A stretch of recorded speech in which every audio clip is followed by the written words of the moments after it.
We're going to talk about my Losi LST, and I'm going to tell you why this one is so special.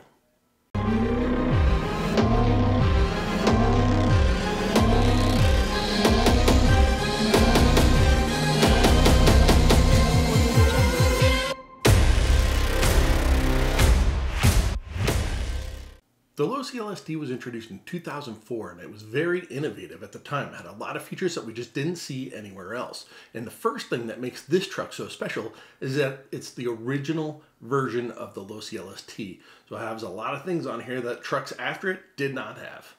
The LST came with shocks that were larger than life. Literally, they're the largest shocks that we ever saw on a monster truck of any type anywhere.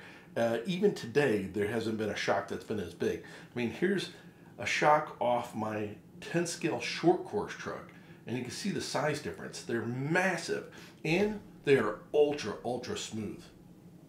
The transmission is something you won't find on any version of the LST after this one. This transmission had a 2-speed, it had forward and reverse, and it had a high and low range gearbox. The chassis on the LST is also something that we never saw in any vehicle ever before, and is an innovative thing that Losi came up with. It has multiple aluminum plates stacked on top of each other with some plastic spacing them out. So on the bottom you have 3 plates, then you have the main single plate in the center, and then 2 more plates on top. The brake disc is another unique feature of this truck, and the reason being is because it had a steel brake disc along with a steel brake pad, and those two combined made for incredible stopping power. I mean, you barely had to touch the trigger and this truck stopped on a dime. The 2-speed transmission on this truck is shifted to the side of the chassis and is easily accessed through a gear cover. And another thing that makes this truck so unique with the features is that it had a triple disc slipper assembly behind those gears. The second thing that makes this specific Losi LST so special is that it was on the cover of Radio Control Nitro Magazine. And the same exact truck was also used on the cover of Car Action Magazine. We just used a different body.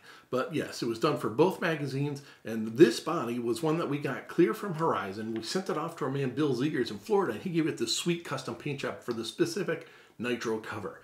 Then we headed to a hobby shop in New Milford, Connecticut, where we basically lined the truck up. I waited for the photographer to say go. It did a wheelie. We stopped, came around, and did it over and over and over again that day until we got all the shots in the can.